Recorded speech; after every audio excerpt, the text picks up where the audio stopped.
ಪೊನ್ನಂಪೇಟೆ ತಾಲೂಕಿನ ಕೋಟೂರು ಪ್ರಾಥಮಿಕ ಕೃಷಿ ಪತ್ತಿನ ಸಹಕಾರ ಸಂಘದ 50ನೇ ವರ್ಷದ ಮಹಾಸಭೆಯ ಅಂಗವಾಗಿ ಸಂಘದ ಅಧ್ಯಕ್ಷ ಪೆಮ್ಮಂಡ ಭರತ್ ಅವರ ನಾಯಕತ್ವದಲ್ಲಿ ಸದಸ್ಯರಾದ ದೇಯಂಡ ಸಂತೋಷ್ ಅವರ ಮಾರ್ಗದರ್ಶನದ ಮೇರೆಗೆ ಸಂಘದ ಆವರಣದಲ್ಲಿ ಬಲ್ಯಮುಂಡೂರು, ಕೋಟೂರು, ಬೆಕ್ಕೆಸೊಡ್ಲೂರು, ತೂಚಮಕೇರಿ ಹಾಗೂ ಚಿಕ್ಕಮುಂಡೂರು ಗ್ರಾಮದ ಸುಮಾರು 1534 ಸದಸ್ಯರಿಗೆ ಸಂಘದ ವತಿಯಿಂದ ಸೀಬೆ ಮತ್ತು ನೇರಳೆ ಹಣ್ಣಿನ ಸಸಿಗಳನ್ನು ವಿತರಣೆ ಮಾಡಲಾಯಿತು.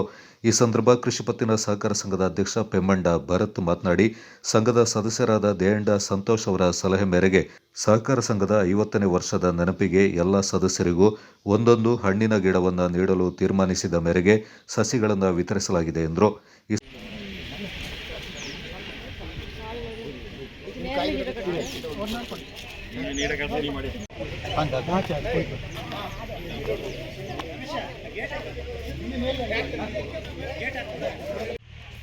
ಸದಸ್ಯಗೆ ಅಲ್ಲ ಜೊತೆ ಕೊಡಿಯಪ್ಪ, ಜೊತೆ ಕೊಡಿ. ಗಿರಿಯಣೆ ಕೊಡುಪು. ಸಿಯೋಂಗ್ ಇದು ನಮ್ಮ ಕೋಟೂರು ಕೃಷಿ ಪತ್ತಿನ ಸಹಕಾರ ಸಂಘದ 50ನೇ ಮಹಾಸಭೆ ನಡೀತಾ ಇದೆ. 50 ವರ್ಷಗಳು ಪೂರ್ಣವಾಗಿ ಕಳೆದಿದೆ. ಇದರ ಪ್ರಯುಕ್ತವಾಗಿ ನಮ್ಮ ಸದಸ್ಯರಾದ ದಯಾನಂದ ಸಂತೋಷ್ ಅವರು ಒಂದು ಒಳ್ಳೆಯ ಸಲಹೆಯನ್ನು ಕೊಟ್ಟರು.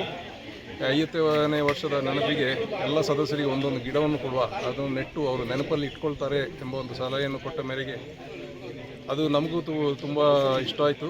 ಅವರದೇ ಇಂಟ್ರೆಸ್ಟ್ನಲ್ಲಿ ಗಿಡಗಳನ್ನು ಅರೇಂಜ್ ಮಾಡಿ ಅವರು ಇಲ್ಲಿವರೆಗೆ ತಲುಪಿಸಿದ್ದಾರೆ. ಅವರಿಗೂ ತುಂಬ ಧನ್ಯವಾದಗಳು. ಹಾಗೆ ಈ ಗಿಡಗಳನ್ನು ಸದಸ್ಯರು ತಮ್ಮ ಮನೆಗಳಿಗೆ ತೆಗೆದುಕೊಂಡು ಹೋಗಿ ಜಮೀನಿನಲ್ಲಿ ನೆಟ್ಟು ಪೋಷಿಸಿ ಫಲ ಕೊಡುವ ಹೊತ್ತಿಗೆ ಕೋಟೂರು ಪ್ಯಾಕ್ಸನ್ನು ನೆನಪಿಸಿಕೊಳ್ಬೇಕಾಗಬೇಕು.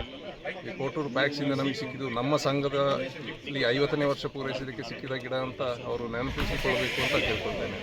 ಈ ಸಂದರ್ಭ ಸಹಕಾರ ಸಂಘದ ಉಪಾಧ್ಯಕ್ಷ ತಾಣಚೀರ ದೀಪಕ್, ಮುಖ್ಯ ಕಾರ್ಯನಿರ್ವಹಣಾಧಿಕಾರಿ ಕಾಟಿಮಾಡ ಗಿರಿ ಅಯ್ಯಪ್ಪ ಮತ್ತು ಸಂಘದ ಸದಸ್ಯರು ಪಾಲ್ಗೊಂಡಿದ್ದರು.